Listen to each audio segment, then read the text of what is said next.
So guys अभी लगभग 2 बज रहे हैं और वारी एनर्जीज ऑलरेडी 10% से ऊपर का मूव दे चुका है। क्या यहाँ पर तेजी और ज्यादा बनने वाली है? क्योंकि आज फाइनल रिजेक्शन जोन को भी सस्टेन कर रहा है इस समय वारी एनर्जीज लिमिटेड। ऑल दो खबर जो है जेफरीज की तरफ से आई थी, रिपोर्ट आज से लगभग 6 दिन पहले जेफरीज ने रिपोर्ट दी थी कि आपको मॉनसून सीजन में पावर कंपनीज रिन्यूएबल एनर्जी, आपका एनर्जी सेक्टर बहुत अच्छा देखने को मिलेगा।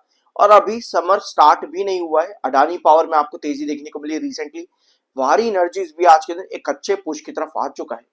सो भैया अभी तो वो टाइम शुरू भी नहीं हुआ जिसके बारे में जेफरीज ने अपनी रिपोर्ट में बताया था, लेकिन इन कंपनीज पर आपको अभी से ही तेजी देखने को मिल चुकी है।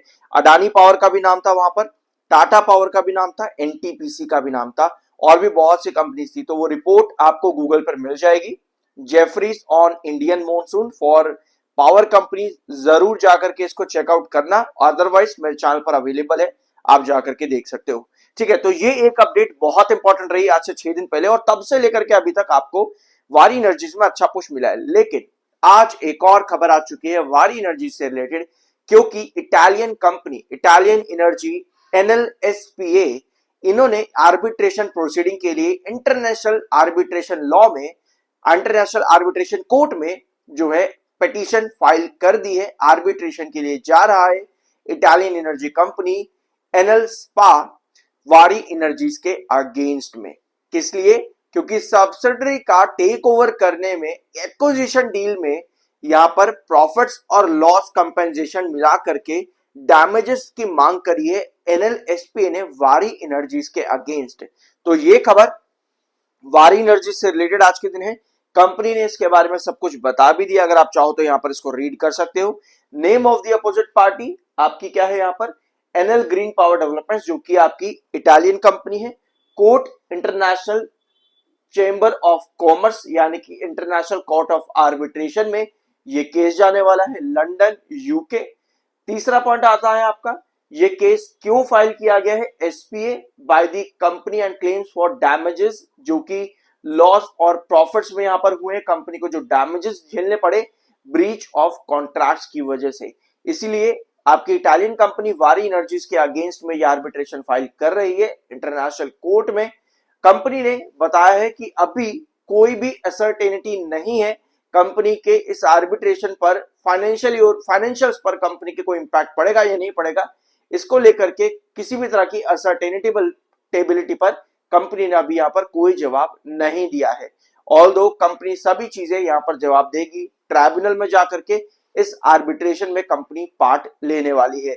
तो ये अपडेट्स अभी तक कंपनी ने यहां पर जारी कर दी हैं। इसके अलावा ज्यादा कुछ कंपनी ने नहीं बताया है कि कितने का क्लेम मांगा गया है, मॉनिटरी क्लेम कितने रुपए का है, इसके बारे में अभी कंपनी ने कोई भी जवाब नहीं दिया है। बताया जा रहा है कि वो कैलकुलेटेड होगा, उसके बाद ही कोई भी यहां पर फैसला बताया जाएगा। ठीक है, सो वारी एनर्जीज आज एक बढ़िया पुश पड़ता है, जैसे मैंने आपको बताया कि आपका फाइनल ट्रेंड लाइन जो कि बनता है आपका अराउंड कितने पे, लगभग 3200 पे, 3200 का आपका ये क्रूशियल रिजेक्शन है। मालूम होगा आप लोगों को, लंबे टाइम से आप ये चार ट्रेंड लाइन ही इस चैनल पर देख रहे हो। सो तेजी आपको लगातार देखने को मिली फ्रॉम 2580 के प्राइस से। उसके बाद आपका ये वाला मिड बेस आता है अराउंड 2850 पे। उसके बाद आपका आता है मिड रिजेक्शन कितने पर, 3000 के आसपास, और फिर आता है आपका 3200 पर क्रूशियल रिजेक्शन। सो आज के दिन 3200 के प्राइस के पास आ चुका है आपका वारी एनर्जीज लिमिटेड। और यहां पर आपको ये देखना जरूरी है क्योंकि पहले भी एक बार 3200 पर रिजेक्शन खा करके स्टॉक गिर चुका है। सो 3200 पर स्टेबिलिटी जितनी बनेगी उतने चांसेस है कि इस क्रूशियल रिजेक्शन को स्टॉक बेस बना ले। लेकिन अभी 3200 के पास आते ही आपके पास सेलर्स काफी ज्यादा एक्टिव हो चुके हैं, क्योंकि इस वीडियो को अपलोड करने से पहले मेरे पास यहां पर अराउंड 6 लाख के आसपास बायर थे और लगभग आपके पास 3 लाख के आसपास सेलर थे। तो अभी आपके पास बायर काफी कम हो चुके हैं, ऑल्दो सेलर में भी थोड़ी सी कमी आई है। 3,21,000 बायर है, 2,46,000 के आसपास सेलर हैं। तो ये ट्रेडर्स हो सकते हैं, इंट्राडे स्विंग ट्रेडर, वो एग्जिट आपको करते देखने को मिल रहे हैं। लॉन्ग टर्म इन्वेस्टर्स जेफरीज की रिपोर्ट्स देख करके शायद यहां पर और बने रहते देखने को मिल सकते हैं। 47.1 का एमएफआई, 56.3 का आपका आरएसआई है।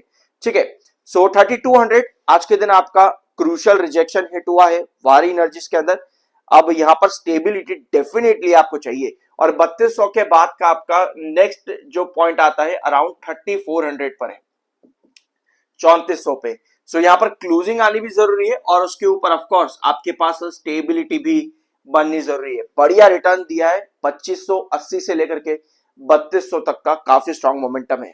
सो अपडेट मैंने आप लोगों को यहाँ पर बता दिए। एक बार कंपनी के ना रिजल्ट्स भी समझ लेते हैं कि आने वाला क्वार्टर कंपनी के लिए कैसा रहेगा, क्योंकि मार्च का 18 मार्च आज के दिन है और कंपनीज के रिजल्ट्स आपको अप्रैल में जल्द ही देखने को मिल जाएंगे। कंपनी को चाहिए यहाँ पर एक बड़ा बेंचमार्क इस बार, क्योंकि पिछले 2 quarter December and September company के बहुत स्ट्रॉन्ग थे। 70% और 119% तक के कंपनी ने रिवेन्यू ग्रोथ दिए हैं। ऑल्दो ये रिवेन्यू ग्रोथ एनुअल बेसिस पर आपका कैलकुलेट किया जाता है, लेकिन यार अगर आप यहां देखोगे ना कंपनी के, तो आपको नजर आएगा कि पिछले 2 क्वार्टर ना 6000 और 7500 करोड़ का कंपनी का रिवेन्यू जंप कर रहा है। कंपनी नए बेंचमार्क्स लगा रही है। सो अगर इन बेंचमार्क्स को कंपनी मार्च के महीने में भी कंटिन्यू कर देती है ना, क्योंकि अगर आप देखो यहाँ पे, इधर देखो, कंपनी ने दिसंबर के कंपैरिजन में मार्च का क्वार्टर बहुत बढ़िया दिया है पहले भी। और अगर आप पहले यहां पर देखोगे 2024 और 23 का दिसंबर और मार्च का कंपैरिजन, तो यहां पे आपको नजर आएगा कि मार्च का क्वार्टर बहुत बढ़िया आता है इन कंपैरिजन विद दिसंबर। यानी कि पॉसिबिलिटी काफी ज्यादा हाई है कि कंपनी एक और नया बेंचमार्क निकाल करके दे आपके मार्च के क्वार्टर में। ठीक है, मार्च में कंपनी क्या 8 से 9,000 करोड़ दे सकती है। तो भैया अगर कंपनी इतना रिवेन्यू जनरेट करती है ना, तो आराम से कंपनी 100% के ऊपर का ग्रोथ लेकर के आ रही है। बहुत आसान कंपनी के लिए हो जाएगा, क्योंकि पास्ट कंपनी का काफी बढ़िया रहा है इन कंपैरिजन विद दिसंबर। तो चांसेस बहुत आए हैं कि मार्च का क्वार्टर कंपनी का एक नया बेंचमार्क बनता देखने को मिले। In comparison with December company 100% के ऊपर का ग्रोथ बना करके दे सकती है एनुअल बेसिस पर। तो पॉसिबिलिटी बहुत ज्यादा हाई है। इसके अलावा अगर आप नेक्स्ट वीडियो के अंदर वारी एनर्जीज का नेट प्रॉफिट की पॉसिबिलिटी क्या है ये जानना चाहते हो, तो कमेंट बॉक्स में Q4 लिख देना। नेक्स्ट वीडियो में हम इसको भी डिस्कस जरूर करेंगे। ठीक है, तो ये था आज के दिन का वीडियो वारी एनर्जी से रिलेटेड। बहुत स्ट्रॉन्ग मोमेंटम कंपनी ने दिया है। पहले जेफरीज की रिपोर्ट आती है और उस रिपोर्ट के चलते आपको पावर सेक्टर में बढ़िया पुश देखने को मिलता है। अपार्ट फ्रॉम दिस, मार्केट से related 3 important point, tariffs US को अलग किया जा रहा है ग्लोबल सिनेरियो के ऊपर, और तीसरा आपका आता है इंडिया यूएस की डिफेंस डील जो कि वापस से रिन्यू हो सकती है। ये 3 अपडेट्स मार्केट के लिए बहुत बढ़िया रहे, जिसका मार्केट पर इंपैक्ट काफी बुलिश देखने को मिल रहा है। सो ये था आज के दिन का वारी एनर्जीज का वीडियो। आई होप कि यहाँ पर आपको कुछ नया जानने को मिला होगा। तो एक प्यारा सा सब्सक्राइब जरूर कर देना। मिलता अगले वीडियो में।